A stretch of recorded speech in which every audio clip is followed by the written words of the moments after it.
What happens when Superman lands in America and the government gets to him first?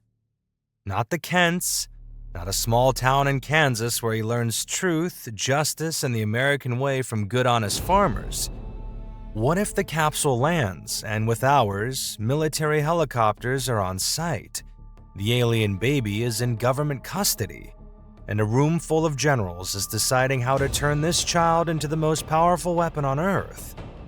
That's the premise of Supreme Power, an 18-issue series published under Marvel's Max imprint from 2003 to 2005.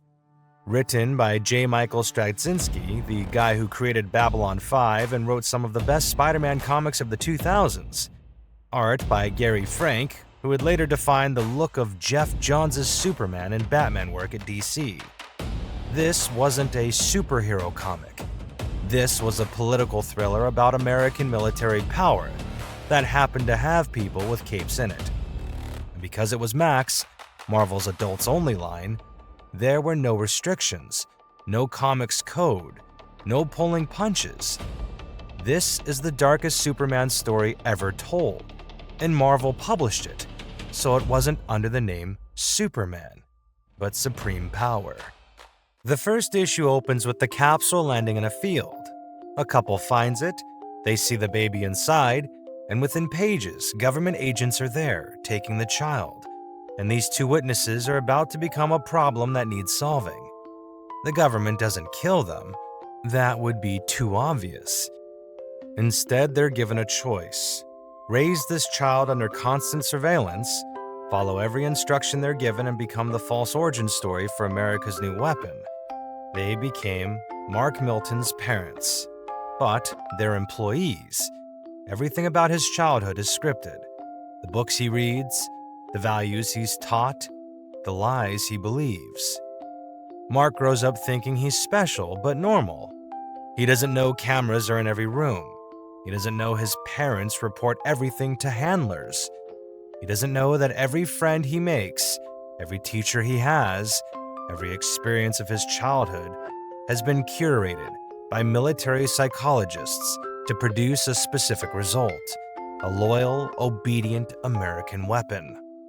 JMS takes his time with this. The first 6 issues are almost entirely about Hyperion's childhood and the slow revelation of how deep the conspiracy goes. Hyperion is Marvel's name for this Superman-like character.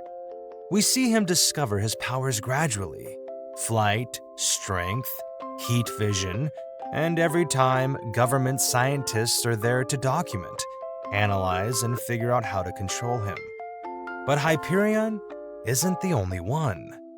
The government discovers others, people with powers emerging across America, and the response is always the same: contain, control, and weaponize.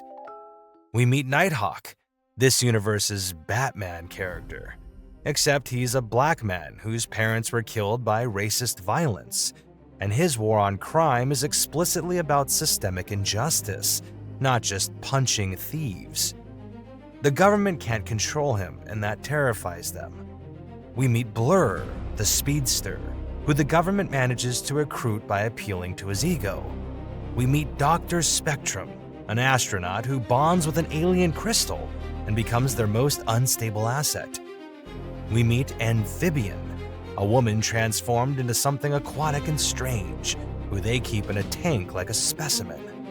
And we meet Zarda, this universe's Wonder Woman, who arrives with her own agenda and immediately complicates every plan the government has. What makes Supreme Power different from other dark superhero stories is that it's not really about the heroes at all. It's about institutions.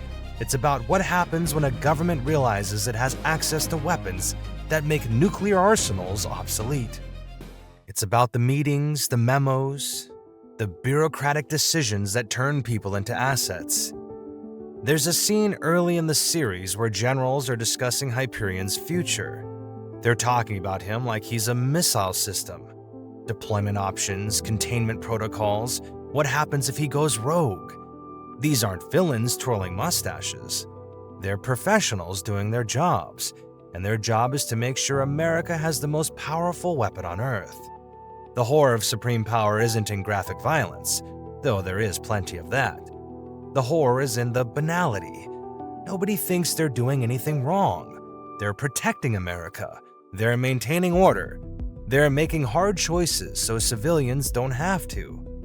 And in doing so, they've created a being powerful enough to destroy the world who has been psychologically programmed since infancy to obey them, until he stops obeying.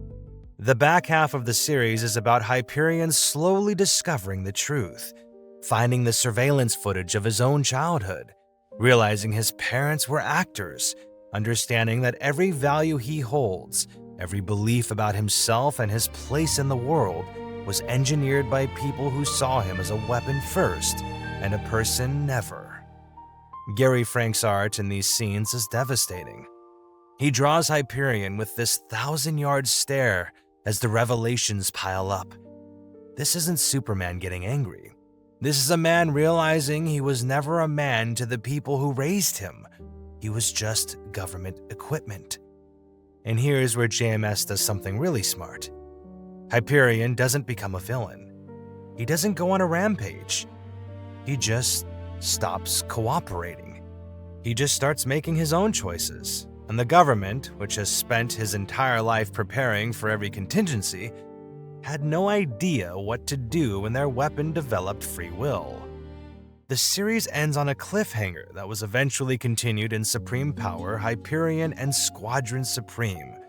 But those 18 issues tell a complete story about power, control, and what it means to be raised as property.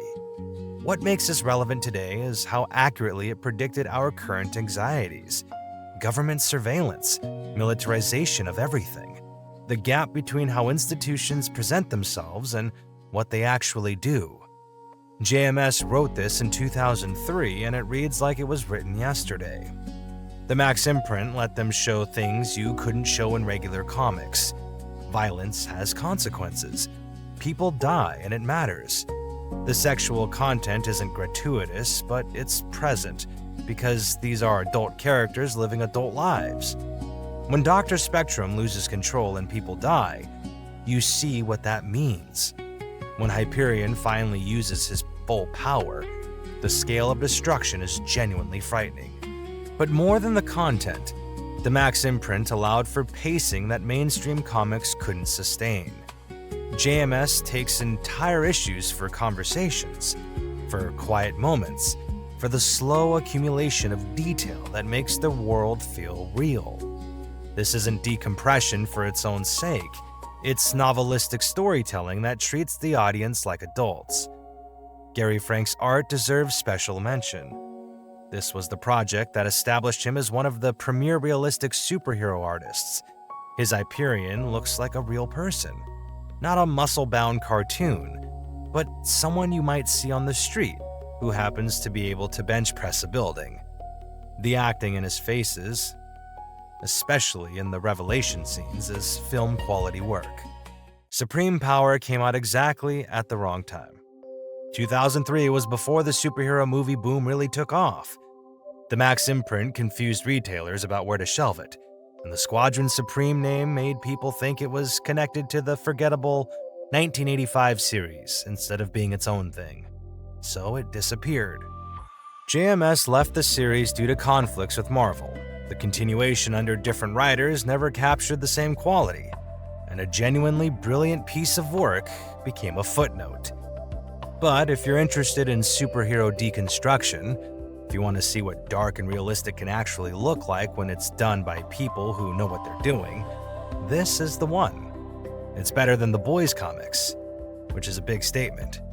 It's more thoughtful than irredeemable, and it's the template that everything since has been copying, and usually copying it pretty badly. 18 issues, one complete story, the best Superman comic that Marvel ever published.